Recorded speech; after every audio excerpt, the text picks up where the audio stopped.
Voilà. L'heure est arrivée de commencer ces moments.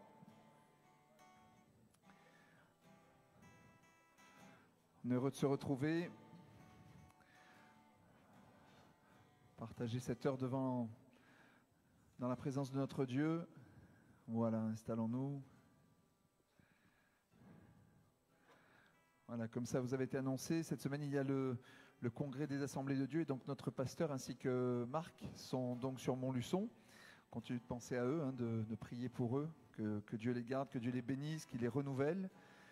Je vous rappelle que sur le WhatsApp, on a également des liens qui sont proposés sur le WhatsApp de l'Église avec les différents messages qui sont proposés aux pasteurs là-haut. Et donc on peut partager avec eux ces messages. Avant qu'on commence ces moments, voilà René, voilà, merci. On va peut-être simplement incliner nos fronts et demander à Dieu sa grâce pour ces instants. Demandez à André, s'il te plaît, si tu veux le faire pour nous tous. Voilà, on se recueille quelques instants.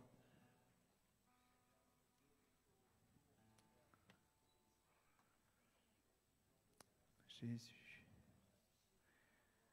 Jésus.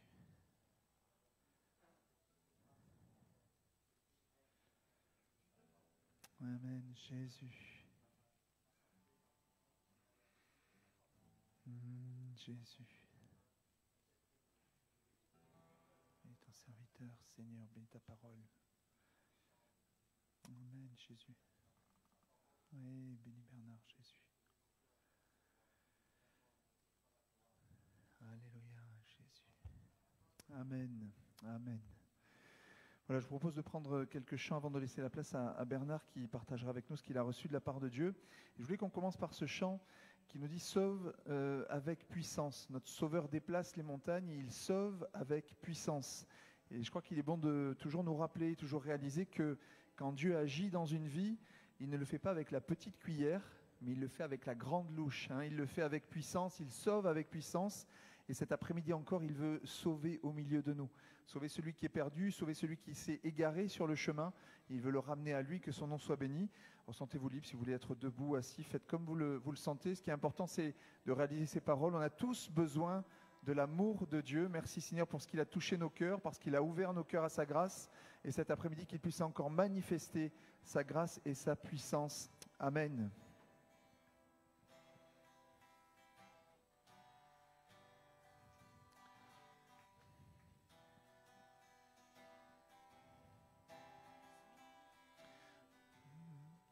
Tous ont besoin d'être aimés, d'un amour sans limite, que ta grâce coule en moi. J'ai pas pris la bonne note, je crois.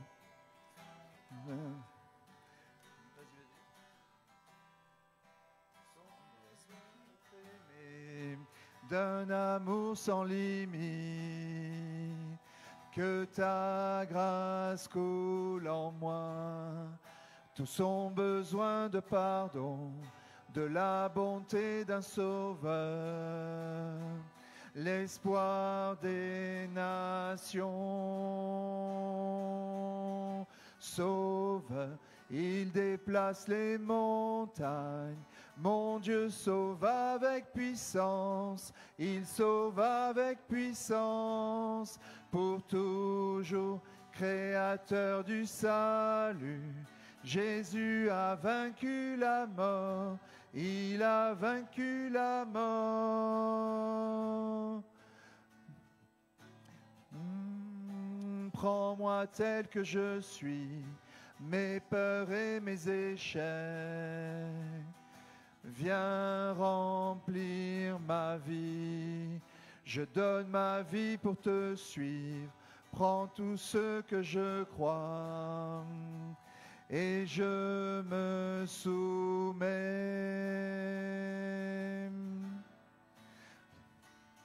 Sauveur, il déplace les montagnes. Mon Dieu sauve avec puissance. Il sauve avec puissance. Pour toujours, créateur du salut. Jésus a vaincu la mort. Il a vaincu la mort, Sauveur, Sauveur, il déplace les montagnes. Mon Dieu sauve avec puissance, il sauve avec puissance, pour toujours, créateur du salut. Jésus a vaincu la mort, il a vaincu la mort. Resplendit pour que le monde voie. Nous chantons pour la gloire du roi ressuscité. Jésus resplendit pour que le monde voie. Nous chantons pour la gloire du roi ressuscité. Jésus resplendit pour que le monde voie. Nous chantons pour la gloire du roi ressuscité. Jésus resplendit pour que le monde voie. Nous chantons pour la gloire du roi ressuscité. Sauveur, il déplace. Mon Dieu sauve avec puissance, il sauve avec puissance, pour toujours, créateur du salut. Jésus a vaincu la mort, il a vaincu la mort. Sauveur, il déplace les montagnes. Mon Dieu sauve avec puissance, il sauve avec puissance, pour toujours, créateur du salut. Jésus a vaincu la mort, il a vaincu la mort. Une dernière fois. Sauveur, il déplace les montagnes. Mon Dieu sauve avec puissance, il sauve avec puissance, pour toujours, créateur du salut. Jésus a vaincu la mort, il a vaincu la mort. Amen. Amen. Quelle plus grande puissance que de vaincre la mort. Ce qui nous retenait, ce qui retenait chacun, finalement, Dieu l'a accompli, et l'a parfaitement accompli en ressuscitant Jésus le 3e jour d'entre les morts. Il a vaincu sur la mort. Toute victoire est acquise à la croix pour chacun de nous, et dans la résurrection de Jésus, nous avons également la victoire aussi sur la mort. Et Dieu nous appelle à une éternité auprès de lui, que son nom soit béni. C'est là l'espérance que nous avons ancrée en nous, et que l'on veut cultiver, que l'on veut partager. C'est qu'un jour nos yeux verront Jésus, qu'après cette mort ici-bas, ça ne s'arrête pas, et ça se poursuit pour l'éternité auprès de lui. Amen. Vous voulez comprendre également ce chant qui résume finalement ce que doit être Christ pour chacune de nos vies, à savoir que Christ, il se veut être tout pour chacun de nous. Christ est tout pour moi. Il est non seulement ma récompense, mais dans ce monde, il n'y a rien qui puisse faire finalement ce qu'il a fait. Il n'y a rien qui puisse satisfaire mon cœur, qui puisse satisfaire mon âme. Et la strophe dit, même dans l'épreuve, mon âme veut chanter. Quel que soit ce que je traverse, je veux bénir et je veux louer mon Dieu, parce que c'est dans la louange, c'est dans le chant, c'est dans l'adoration de mon Dieu, que je peux être restauré malgré ce que je traverse. Que son nom soit béni. On prend ces paroles ensemble, on va essayer de commencer un tout petit peu mieux que tout à l'heure. Pas toujours évident quand il n'y a pas le piano. Christ est tout pour moi, il est ma récompense. Car il n'y a rien dans ce monde qui puisse me satisfaire. Même dans l'épreuve, mon âme chante, oui, pour toujours. Il m'a sauvé. Christ seul me suffit. Christ seul me suffit. Tout ce dont j'ai besoin est en toi. Tout ce dont j'ai besoin. Christ est mon Seigneur, la joie de mon salut. Et cet espoir est sans fin, le ciel est ma demeure. Même dans l'orage, mon âme chante, Jésus est là. À Dieu soit la gloire. Christ seul me suffit. Christ seul me suffit. Tout ce dont j'ai besoin est en toi. Tout ce dont j'ai besoin, Christ seul, Christ me suffit. Christ seul me suffit. Tout ce dont j'ai besoin est en toi. Tout ce dont j'ai besoin en mon cœur. En mon cœur, j'ai choisi de suivre Jésus, oui pour toujours, oui pour toujours. En mon cœur, j'ai choisi de suivre Jésus, oui pour toujours, oui pour toujours. La croix devant moi, le monde derrière moi, oui pour toujours, oui pour toujours. La croix devant moi, le monde derrière moi, oui pour toujours, oui pour toujours. Christ, Christ seul me suffit. Christ seul me suffit. Tout ce dont j'ai besoin est en toi. Tout ce dont j'ai besoin. Christ seul me suffit. Christ seul me suffit. Tout ce dont j'ai besoin est en toi. Tout ce dont j'ai besoin. On peut peut-être lui dire ensemble cet après-midi qu'en effet, tout en toi me suffit.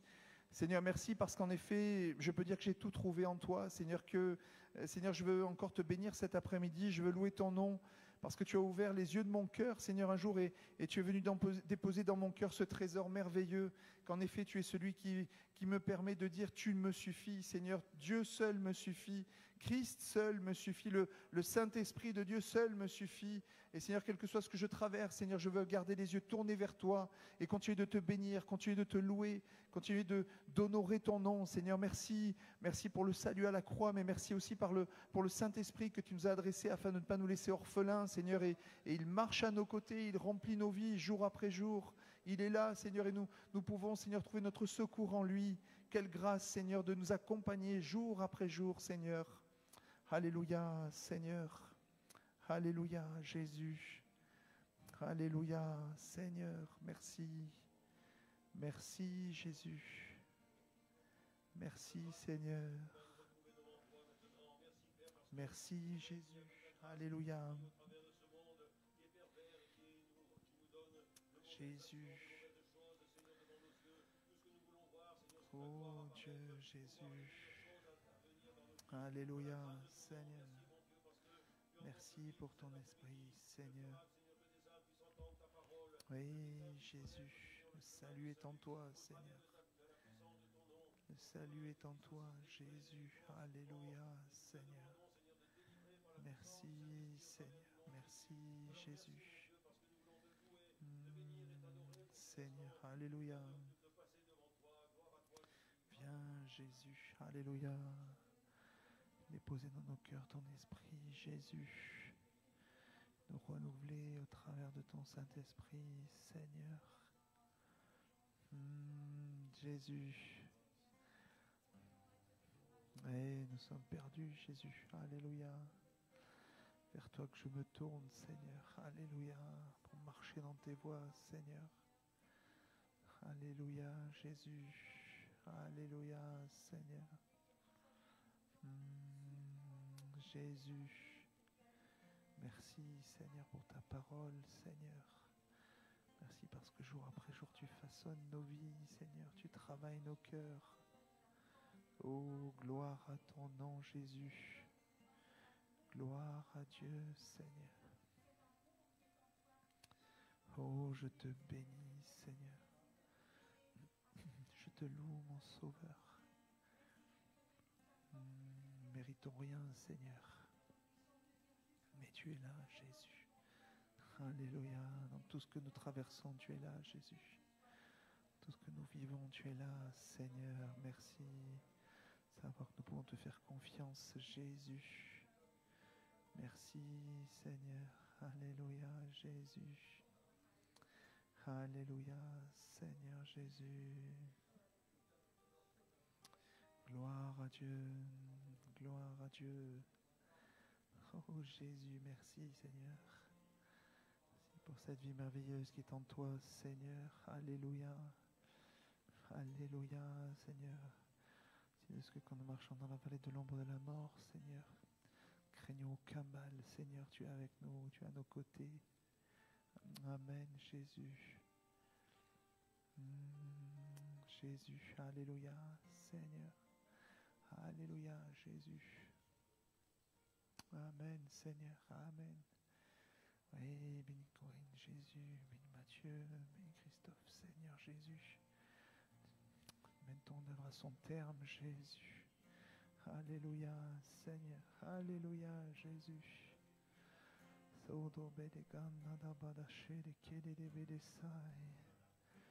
Alléluia, Jésus. Alléluia, Seigneur.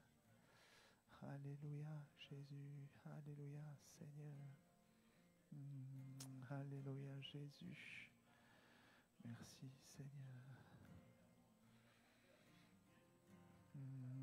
Jésus, alléluia, Seigneur, alléluia, Jésus, Jésus, notre secours est en toi, Seigneur, alléluia, Jésus, Jésus, alléluia, merci, Seigneur, gloire à Dieu, Jésus, Jésus, alléluia, Jésus. Seigneur.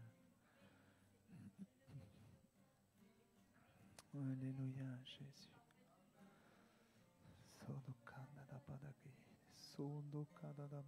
Jésus. Jésus, Jésus. Jésus, amen. Alléluia, Jésus. Amen, amen. Si la lune me glace et le soleil menace, Créateur des étoiles, mon secours est en toi. Si mes larmes ruissellent et que mon pas chancelle, Créateur de la terre, mon secours est en toi. Je lève les yeux cet après-midi. Amen. Je lève les yeux vers les hauts sommets. Toi seul est mon Dieu. Je proclamerai. Toi seul est ma force. Toi seul me restaure, mon secours est en toi.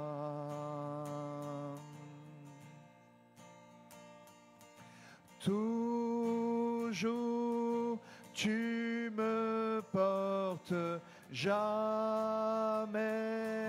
tu ne dors, mon secours est en toi.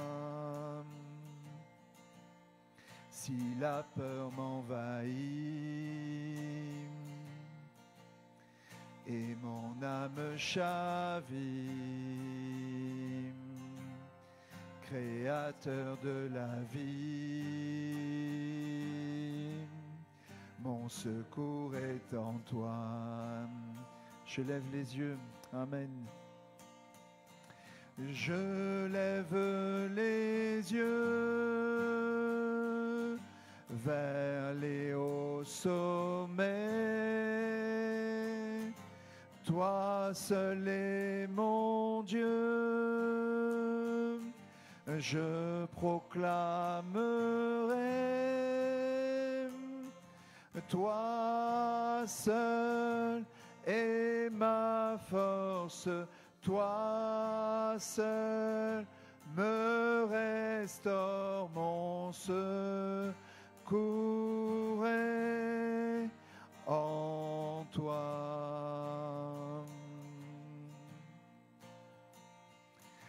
Toujours tu me portes, jamais tu ne dors, mon secours est en toi. Ta victoire est mon espoir, Seigneur. Ta victoire, mon espoir, ton chemin, mon destin, ton salut, mon refuge, tout est en toi. Ta victoire, mon espoir, ton chemin, mon destin, ton salut, mon refuge, tout est en toi. Ta victoire, mon espoir, ton chemin, mon destin, ton salut, mon refuge, tout est en toi. Ta victoire, mon espoir, ton chemin, mon destin, ton salut, mon refuge, tout est en toi. Toi seul est ma force, toi seul me restaure, mon secours est en toi.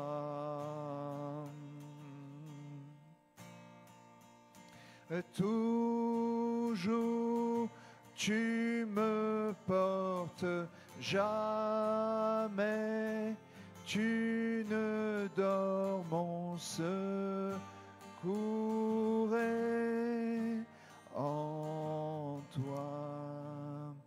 Te bénissons, Seigneur, parce que nous pouvons nous pouvons proclamer, Seigneur, que notre secours est en toi. Seigneur, que encore cet après-midi, au travers de ta parole, Seigneur, nous allons trouver notre secours. Seigneur, nous allons trouver un enseignement pour nos vies. Je te demande de bénir ton serviteur. Seigneur, donne-lui de l'assurance, de l'autorité, Seigneur, pour annoncer le beau nom de Jésus. Et viens toucher nos cœurs, ouvre nos cœurs à recevoir ce que tu as prévu pour chacune de nos vies. Et garde nos yeux fixés vers toi. Seigneur, nous ne voulons pas avoir des yeux baissés vers le sol cet après-midi, mais les yeux levés vers toi, levés vers les hauts sommets. Seigneur, c'est là qu'est notre victoire, c'est là qu'est notre force. Viens, Seigneur, encore cet après-midi et passe dans les rangs. Seigneur, fais du bien, Seigneur, au travers de ta parole. Amen.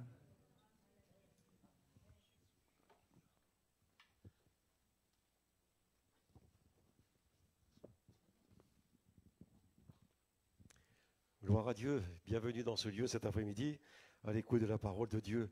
Et avant de commencer ce message, nous allons malgré tout encore prier pour le papa de Donatien. Je ne sais pas si vous voyez qui c'est Thierry, qui se fait opérer donc aujourd'hui, ou qui rentre tout au moins à l'hôpital à Marseille aujourd'hui.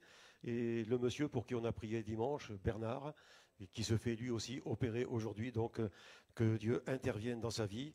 Et aussi pour Lydia Papo, la maman de Christelle, qui est à l'hôpital donc suite à cette chute. Seigneur mon Dieu, nous te prions encore en cet instant, afin que tu interviennes dans le corps de nos bien-aimés, parce que si nous sommes ici, Seigneur, nous ne voulons pas les oublier, et toi, tu ne les oublies pas, parce que la grâce de ton nom repose sur eux, au travers du nom de Jésus, qu'ils soient dans la paix, Seigneur, au travers de leurs difficultés, Seigneur, dans le milieu hospitalier, que tu puisses être avec eux, Seigneur, et que tu puisses conduire la main des chirurgiens, conduire toutes choses, Seigneur, suivant ta volonté, au travers du nom de Jésus. Nous ne voulons pas oublier également notre frère Jackie, qui a besoin aussi de ta grâce. Dans le nom de Jésus, nous te disons merci, parce que tout est entre tes mains, et nous croyons que tu agis dans le nom de Jésus. Amen. Amen. Gloire à Dieu. Bien, cet après-midi, nous allons parler d'un message assez particulier, c'est celui de la déprime. Si tu peux mettre le sujet, déprime, fatigue et repos. Donc, nous allons, pour introduire ce message, lire 2 versets dans la deuxième partie de la Bible, qui est donc le Nouveau Testament, et nous lisons dans l'Évangile selon Matthieu, au chapitre 9 et au verset 36, il nous est dit ceci.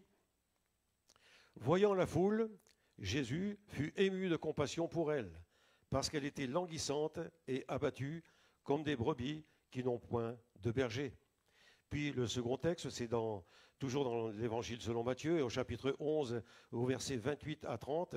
« Venez à moi, vous tous qui êtes fatigués et chargés. » La version Chouraki dit surmenés à la place de chargés. « Et je vous donnerai du repos. Prenez mon joug sur vous et recevez mes instructions, car je suis doux et humble de cœur, et vous trouverez le repos pour vos âmes, car mon joug est doux et mon fardeau léger. » Je ne sais pas si vous regardez autour de vous les informations, les journaux quotidiens, avec tous les cataclysmes, tout ce qui peut se passer, tremblements de terre, incendies de forêt, cyclones, ouragans, inondations, la persécution dans les pays radicalisés, les guerres, les bruits de guerre, les actes criminels, la pédophilie, la pornographie, la drogue, la maladie, les scandales financiers, les produits alimentaires en tout genre et qui deviennent insalubres et qui produisent aussi des crises telles que la vache folle, telles que le foie gras, la fièvre porcine, etc. On extermine des animaux sous principe de précaution et puis après on va s'étonner que tout à coup, eh bien, c'est la famine. On n'aura plus d'aliments pour manger. Et tout compte fait, c'est ce qui se passe actuellement aux États-Unis. On a éradiqué les poules et maintenant on cherche des œufs. Donc, voyez-vous, l'homme est celui qui se détruit de par lui-même. L'humanité entière va mal. Les êtres humains cherchent de l'aide, ils cherchent du secours et ils vont très souvent vers le surnaturel satanique. L'être humain va chercher à savoir si demain, cela ira mieux qu'aujourd'hui. Et il n'hésite pas à dépenser des sommes folles pour consulter soit une cartomancienne ou regarder l'horoscope du jour, s'adresser aux astres pour connaître leur destinée. Dans Deutéronome, chapitre 18 et verset 12, nous sommes prévenus de ce qui peut arriver si on s'adresse à ces divinations. Tout ce qui touche à la magie est interdit, car quiconque fait ces choses est en abomination à l'Éternel, et c'est à cause de ces abominations que l'Éternel, ton Dieu, va chasser ces nations. Lorsque Dieu enverra l'ange exterminateur, il dira « Je ne vous connais pas, ouvriers d'iniquité ». Et cependant, beaucoup se posent la question et demandent « Où est Dieu ? Et que fait Dieu ?» Lorsque Dieu enverra donc cet ange, eh bien, il exterminera tous ceux qui n'auront pas cru à la puissance de son nom. Dieu est là, à portée de main, mais l'homme ne le voit pas. Dieu est pourtant descendu sur terre, mais l'homme ne l'a pas reconnu. Évangile selon Matthieu, chapitre 1er, verset 23. « Voici, la Vierge sera enceinte. Elle enfantera un fils et on lui donnera le nom d'Emmanuel, ce qui signifie Dieu avec nous. » Dans Luc, chapitre 2, verset 10 à 11, l'ange leur dit « Ne craignez point, car je vous annonce une bonne nouvelle qui sera pour tout le peuple le sujet d'une grande joie. C'est qu'aujourd'hui, dans la ville de David, il vous est né un sauveur qui est le Christ, le Seigneur. » Et au verset 30 de ce même chapitre, « Mes yeux ont vu ton salut. » Avec ces versets clés, on peut voir que Dieu a tout prévu pour l'humanité. Il a voulu envoyer son Fils pour que le monde sache qu'il était Dieu et qu'il était avec nous. Emmanuel, Dieu avec nous. Et cependant, le monde ne l'a pas reconnu, alors qu'une bonne nouvelle leur avait été annoncée. Et cette bonne nouvelle devait être un sujet de joie pour tous les peuples. Dieu en Jésus, venu sur la terre dans la ville de David. Avez-vous remarqué au verset 11, il est dit un sauveur, puis le Christ, puis le Seigneur. Et déjà, dès la naissance de Jésus, eh bien, on parlait de sa mort de la part de l'ange. Un sauveur, oui, mais le Christ. C'est-à-dire qu'à la naissance, on annonce déjà la mort de Jésus, puisque Christ veut dire crucifixion. Le Seigneur, le maître de l'univers, avec son Père qui siège dans les cieux, est là pour apporter en la personne de Jésus tout ce qui est nécessaire, mais l'homme ne le reconnaît pas, l'homme ne l'a pas reconnu. Un peu plus loin, au verset 30, comme nous l'avons lu, il est dit qu'on a vu le salut venant de Dieu par Jésus. Effectivement, Siméon avait reçu de la part de Dieu qu'un libérateur allait venir et qu'il serait le sauveur du monde. Et c'est ainsi qu'il a pu dire « Mes yeux ont vu ton salut ». Maintenant, Siméon pouvait partir en paix. Il avait été divinement averti par le Saint-Esprit qu'un sauveur allait venir pour apporter la consolation au peuple d'Israël. Mais avant de partir, Siméon déclare que cet enfant qui venait de naître allait être un sujet de contradiction en Israël. Ce peuple israélite, au cou roide, n'a pas reconnu le Messie. Mais aujourd'hui, comme en ce temps-là, lorsque l'on parle de Jésus autour de nous, eh bien, on se rend compte que l'on ne reconnaît pas Jésus. Il est pourtant descendu, il est près de nous, il est avec nous, comme aujourd'hui, il est dans ce lieu, mais l'homme ne le reconnaît pas. Il a vécu, il a été rejeté par Israël, ainsi que par les païens. Et il est la lumière du monde, qui éclaire la vie de chacun. Mais, comme il est dit dans l'Évangile, selon Jean, au chapitre 1er et au verset 11, en parlant de la lumière, elle est venue chez les siens, et les siens ne l'ont pas reconnue. L'homme ne veut pas reconnaître la personne de Jésus, et pourtant, il est venu et il reviendra. Cependant, l'homme est rebelle et il veut faire mieux que ce que Dieu fait. Alors l'homme a créé des religions basées sur le christianisme, mais ne reconnaissant pas Jésus. Christ a été supplanté par la religion, et dans la religion officielle, on a éclipsé Jésus pendant bien des années, même si maintenant on parle de Jésus, pendant bien des années, on l'a mis plutôt au profit de la Vierge Marie. On honore cette femme, qui est une femme remarquable, puisqu'elle a donné la naissance du Sauveur du monde. Et là encore, on préfère l'idolâtrie, et on se prosterne devant des statues d'emplâtre et autres matériaux, alors qu'il est écrit dans Exode chapitre 20, verset 4, « Tu ne feras point d'image taillée, ni représentation quelconque des choses qui sont en haut dans les cieux, qui sont en bas sur la terre, et qui sont dans les eaux plus bas que la terre. » Deutéronome chapitre 16, verset 22, « Tu ne dresseras point de statues qui sont en aversion à l'Éternel, ton Dieu. » Ce n'est pas nous qui sommes contre la religion, mais c'est bien la parole de Dieu qui donne la marche à suivre. Et en parlant de cela, cela rejoint un peu ce que notre frère Cyril Pouget nous disait vendredi soir au sujet du purgatoire. Et j'ai cherché à savoir comment était né le purgatoire. Il a été créé pour aider des classes sociales montantes à se faire reconnaître en échappant à l'enfer. Le purgatoire, c'est un lieu créé par les hommes en 593 par Grégoire Ier. C'est en sens unique. On va au paradis, mais on ne parle pas d'enfer.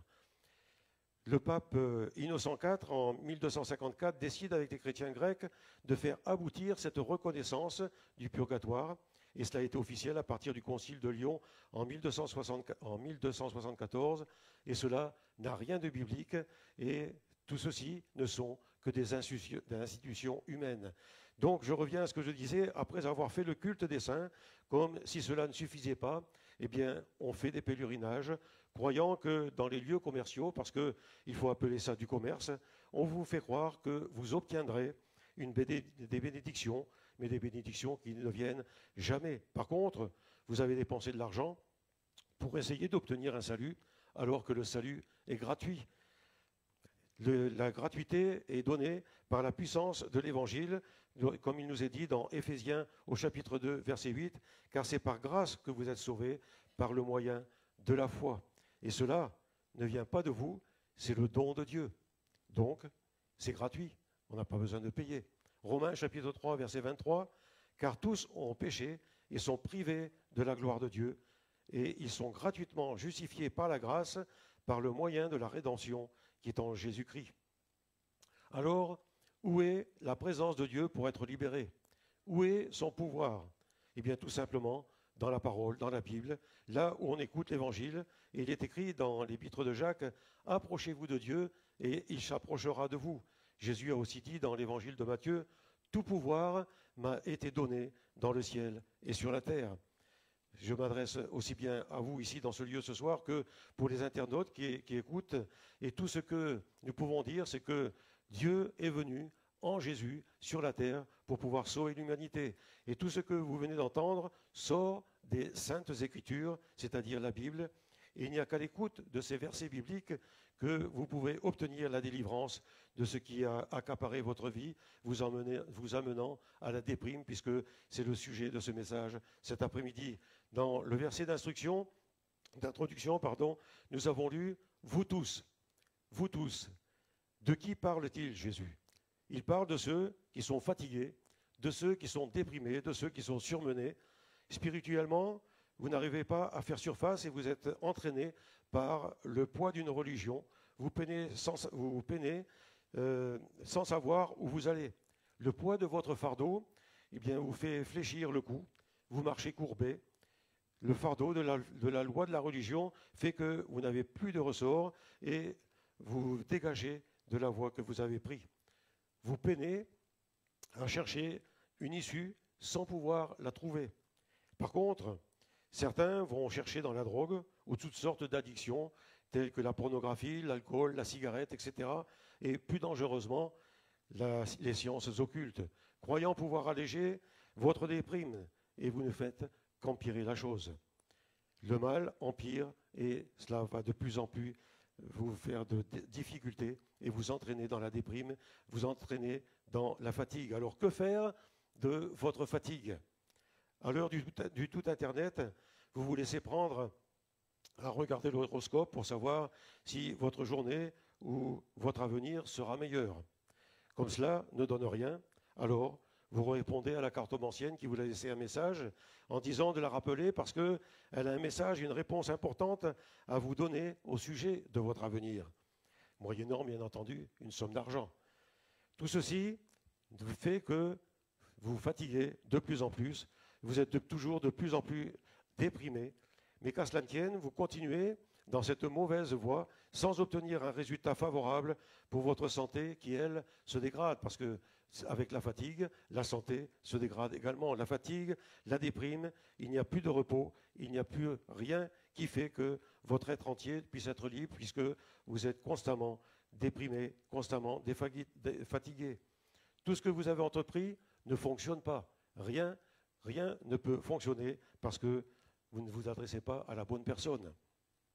Vous croyez trouver du repos dans votre fatigue physique en consommant des médicaments qui, tout compte fait, ne sont que des drogues qui vous font plonger davantage dans votre déprime. Votre sommeil n'est pas un sommeil réparateur parce que votre cœur est sous l'emprise de la drogue médicamenteuse ou de la drogue tout court.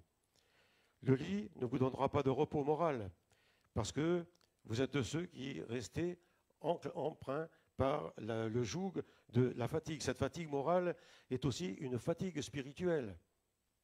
Et cette fatigue spirituelle ne trouve aucun repos hors de Jésus. Il n'y a qu'en Jésus que vous pouvez trouver ce repos. Et pour vous assurer de cela, il y a un verset dans l'évangile de Jean, chapitre 15, verset 5, qui confirme ce que je viens de vous dire. « Sans moi, vous ne pouvez rien faire, dit Jésus. » Et au verset 4, « Demeurez en moi, je demeurerai en vous. » Nous avons lu au commencement de ce message dans l'évangile selon Matthieu, au chapitre 11 et verset 28, « Je vous donnerai du repos. » Moi, dit Jésus, je donne le repos à qui me le demande. C'est ce que Jésus disait aux foules qui se pressaient autour de lui, et ce qu'il disait à cette époque, eh bien, il le dit encore aujourd'hui, il le dira encore demain, si Dieu nous prête vie. C'est dans l'Épître aux Hébreux, chapitre 13, verset 8, que cela nous est donné comme affirmation. Jésus-Christ est le même hier, aujourd'hui et éternellement. Tout ce qui vient de l'extérieur vous empêchera de triompher sur votre problème parce que à votre problème, eh bien, il y a une cause. C'est le péché. C'est le péché qui fatigue et vous ne savez pas comment sortir de ce péché. C'est la haine qui est en vous qui fatigue et vous ne pouvez plus voir votre voisin, par exemple, parce qu'il vous a joué un mauvais tour et vous êtes plein de haine et plein de rancœur envers lui. C'est la drogue que vous prenez journellement qui vous fatigue et en plus, financièrement, eh bien, vous n'arrivez plus à assumer parce que l'achat de ce poison fait que vous êtes ruiné financièrement. C'est la maladie que vous avez contractée qui vous fatigue parce que vous avez peur de la mort. Ce sont les épreuves qui fatiguent et vous n'arrivez pas à faire le deuil de votre conjoint ou vous n'arrivez pas à faire surface après le divorce que vous avez subi. C'est le spiritisme qui fatigue parce qu'en essayant d'assouvir une maladie, un problème qui vous tient à cœur, l'œuvre de Satan se reporte sur autre chose et cela vous fatigue. C'est la mort sans espoir qui fatigue également. Arrivé au terme de votre vie, vous êtes de plus en plus fatigué à cause de la peur qui s'est accaparée de votre esprit. Votre morale est atteinte parce qu'il n'y a plus d'issue. Votre vie est en train de vous échapper, alors vous êtes sans espoir. C'est un cercle vicieux. Vous consommez davantage, vous voulez rembourser ce que vous devez parce que acheter coûte cher pour cette drogue ou pour d'autres choses, pour les médicaments. Vous n'avez plus les moyens. C'est un besoin. Et vous courez d'un côté, vous courez de l'autre pour avoir besoin d'obtenir une réponse à votre demande. Et tout ceci vous stresse encore plus. Et la réponse ne vient pas. Il n'y a plus de dialogue avec votre entourage. Vos moments de temps libre sont gaspillés par votre manque de concentration sur ce que vous désirez faire et que vous n'arrivez pas à faire. Il n'y a plus de confidence avec vos proches et vous n'arrivez même plus à pardonner à celui qui vous a agressé ou mal parlé. La fatigue vous mène à des difficultés familiales. La famille éclate. Elle se divise parce qu'il n'y a plus de concertation. On s'ignore, on ne se comprend pas. C'est moi qui ai tort, c'est moi qui ai raison et c'est toi qui as tort. On campe sur ses positions sans comprendre ni le pourquoi ni le comment. Et à la fin du compte, eh bien, les enfants se retrouvent au milieu de ce déchirement. Ils sont malheureux, ils sont marqués pour la vie. La déprime et la fatigue produisent beaucoup de dégâts dans les foyers. Et je vais arrêter donc de brosser ce tableau noir de votre vie ou vous dire qu'il y a un remède à tout cela. Et ce remède, c'est Jésus. Jésus qui guérit les cœurs blessés. Il guérit les personnes fatiguées. Il guérit les déprimés. Et cela nous est dit dans le psaume 34, verset 19. L'Éternel est près de ceux qui ont le cœur brisé. Il sauve ceux qui ont l'esprit dans l'abattement. Le prophète Ésaïe nous donne cette marche à suivre lorsqu'il annonce la venue du Seigneur au chapitre 61. Et nous retrouvons ce même texte dans l'Évangile selon Luc, au chapitre 4 et verset 18. Il nous est dit ceci. « L'Esprit du Seigneur, l'Éternel, est sur moi, car il m'a oint pour porter la bonne nouvelle aux malheureux. Il m'a envoyé pour guérir ceux qui ont le cœur brisé, pour proclamer aux captifs la liberté et aux prisonniers la délivrance. » Quand on parle de fatigue, on serait tenté de croire qu'il n'y a qu'une seule fatigue. Et tout compte fait, il y en a quand même trois. Nous avons la fatigue de l'esprit, la fatigue de l'âme et aussi la fatigue du corps. Alors, quelle est votre fatigue aujourd'hui? Est-ce votre âme qui est fatiguée? Est-ce votre corps? Est-ce votre esprit? La plupart du temps, on entend dire « je suis fatigué ». C'est vrai qu'après une journée de travail harassant, il y a de quoi être fatigué. Et dans ce cas, eh bien, c'est tout simplement la fatigue du corps. Avec un bon repos, le corps reprend des forces et le rythme des journées est ainsi réglé. Puis, il y a aussi le 7e jour, qui est le jour du Seigneur pour avoir un repos plus complet et repartir sur de bonnes bases. Tout au moins, c'est ce qui devrait être. Parce que combien aujourd'hui n'attendent plus que d'avoir le week-end, ils n'attendent plus que d'avoir cette chose-là pour pouvoir non pas se reposer, mais se défoncer dans des sports qui les fatiguent encore plus. Et on dit, je tiens la forme en faisant ainsi. Mais combien de temps vont-ils tenir? Combien de temps cela va durer? Mais cette façon de se donner du repos n'est qu'éphémère parce qu'il n'y a pas que le corps qui est fatigué. Il y a l'esprit et l'âme qui sont abattus. Le psaume 42, verset 6, nous dit de la part de l'âme fatiguée, « Pourquoi t'as battu mon âme, et gémis-tu au-dedans de moi? Espère en Dieu, car je le louerai encore. Il est mon salut et mon Dieu, mon âme est abattue au-dedans de moi. » Le psalmiste se rend compte de la faiblesse de son âme et il n'hésite pas à en parler à lui-même en disant « Pourquoi t'as battu mon âme? Pourquoi gémis-tu au-dedans de moi ?» Cette âme abattue et fatiguée, elle gémit sous l'oppression du péché qui est en elle. Ne vous arrive-t-il pas d'être dans cette position de cœur, d'être soumis à un péché qui fait que votre âme est abattue, tout comme votre esprit qui est fatigué? Et David en parle dans le psaume 143, verset 4. « Mon esprit est abattu au-dedans de moi, mon cœur est troublé dans mon sein. » À partir du moment où David a commencé à se laisser prendre par l'adversité qui a conduit son âme au péché, il n'a plus été le même. Intérieurement, il se sentait opprimé, il se sentait abattu, et il savait qu'il y avait cette fatigue journalière qui était là devant lui. Mais cette fatigue-là, elle est plus harassante encore que la fatigue corporelle.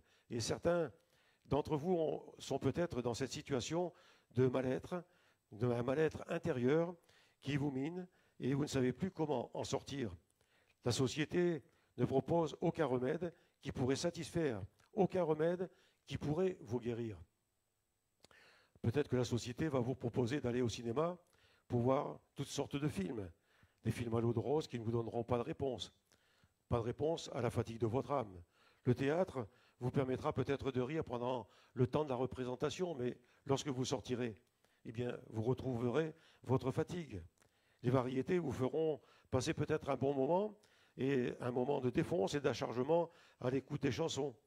Et des chansons qui sont basées très souvent soit sur l'amour, soit sur le sexe, soit sur diverses choses, et ensuite vous retrouvez votre fatigue de l'âme. Que dire lorsqu'au bout de tous vos efforts pour vous en sortir, eh bien, vous vous jetez éperdument dans une littérature souillée. Puis il y a un moyen qui est de plus en plus à la mode et qui vous détruit encore davantage, c'est celui de la psy quelque chose. Combien de psy allons-nous voir? On se plonge dans la science de l'âme, toutes sortes de moyens tels que le yoga, le repos de la méditation sur son propre corps. Et cela va encore une fois ne rien vous apporter.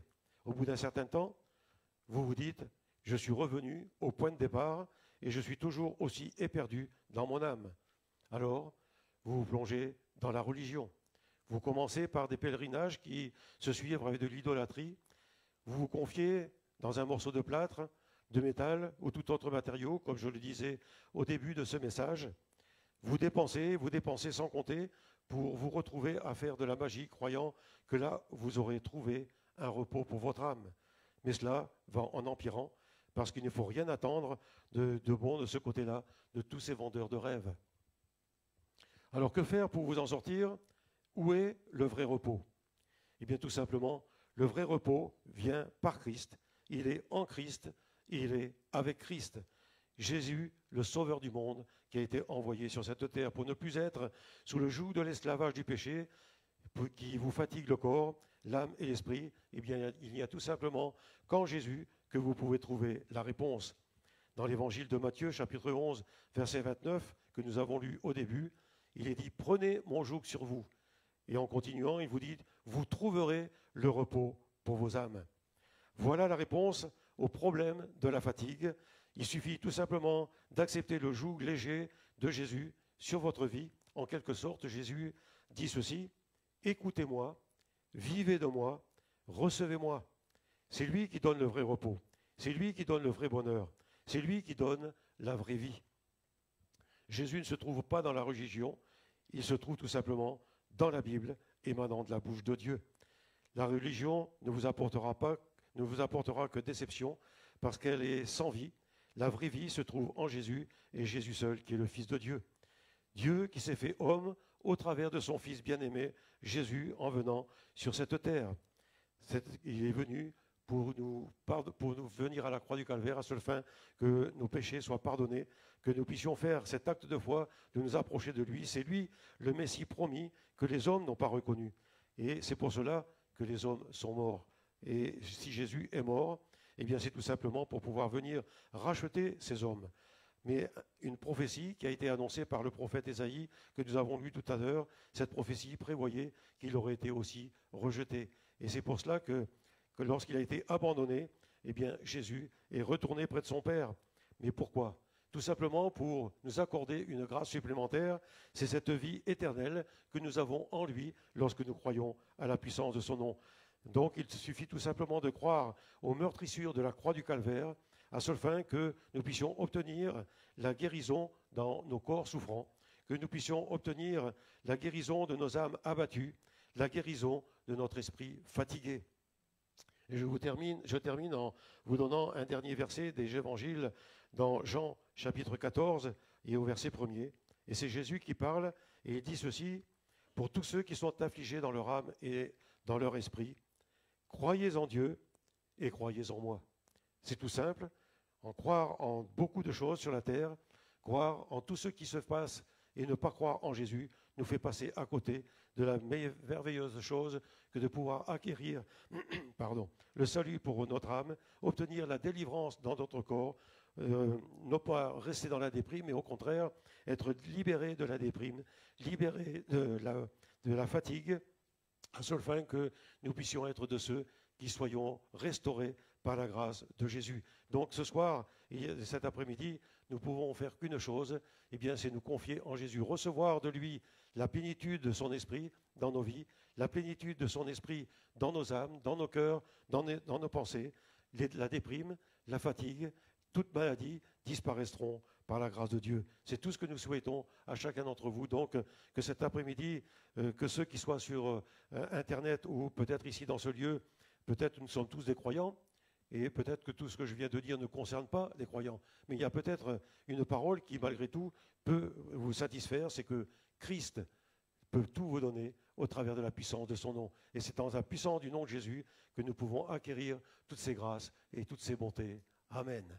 Seigneur, nous te remercions pour ta parole parce qu'il n'y a qu'en toi que nous pouvons puiser les forces nécessaires à seule fin de nous restaurer, puiser les forces nécessaires à seule fin de pouvoir avancer et aller plus loin avec toi au travers de la plénitude de ton esprit. Merci pour ta grâce, merci pour ta parole. À seule fin, Seigneur, que tu puisses continuer ton œuvre dans nos vies. Merci, Seigneur, d'intervenir pour tous ceux qui ont écouté ta parole cet après-midi et surtout ceux qui écoutent sur Internet. Nous te prions d'intervenir, que cela puisse faire, Seigneur, que des âmes qui sont prises, Seigneur, par la déprime, prises dans cet effet de fatigue. Nous te prions, Père, de leur donner toute la bénédiction, toute ta grâce, à seule fin qu'ils soient eux aussi, Seigneur, restaurés, mais surtout qu'ils puissent trouver le salut en toi, au travers du nom de Jésus de Nazareth. Merci, mon Dieu, et qu'à toi soit toute la gloire dans le nom de Jésus. Amen. Il me reste encore quelques minutes.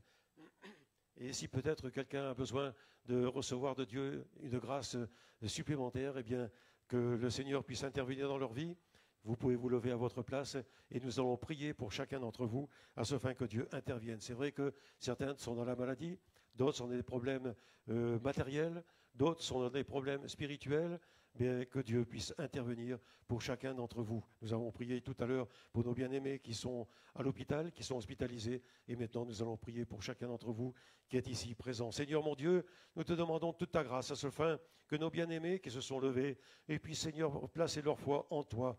S'ils se sont levés, Seigneur, c'est parce que chacun a un problème. Et Seigneur, ayant fait cet acte de foi, c'est qu'ils veulent recevoir de ta part cette délivrance. Alors, ce que nous réclamons, mon Dieu, c'est que tu puisses avoir compassion de chacun d'entre eux, au travers du nom de Jésus de Nazareth. Que mes frères, mes sœurs, Seigneur, soient restaurés, qu'ils soient délivrés, qu'ils soient, Seigneur, bénis en toi, au travers du nom de Jésus. Et nous te remercions, mon Dieu, pour ce que tu nous accordes de ta grâce chaque jour. Parce que chaque jour, Seigneur, tu es celui qui est à nos côtés. Tu nous soutiens et tu nous gardes. Et c'est pour cela, Seigneur, que nous ne pouvons pas faire autrement que te dire merci au travers du nom de Jésus de Nazareth. Amen.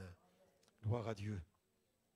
Eh bien, cette réunion se termine et n'oubliez pas que vendredi soir, il y a encore notre réunion de prière, dimanche matin, le culte, et n'oubliez pas aussi que dimanche, nous avançons d'1 heure le réveil, donc puisqu'on passe dans la période d'été.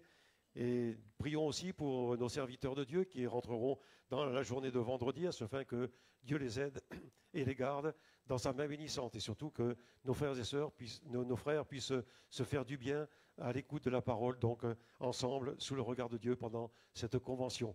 Pour ceux, comme l'a dit Patrick tout à l'heure, ceux qui n'étaient peut-être pas là, vous pouvez regarder sur le WhatsApp. Il y a donc le lien pour pouvoir écouter les cultes du matin, donc à la convention à Montluçon. Voilà, que Dieu vous bénisse et qu'il vous garde. Bonne rentrée et à bientôt.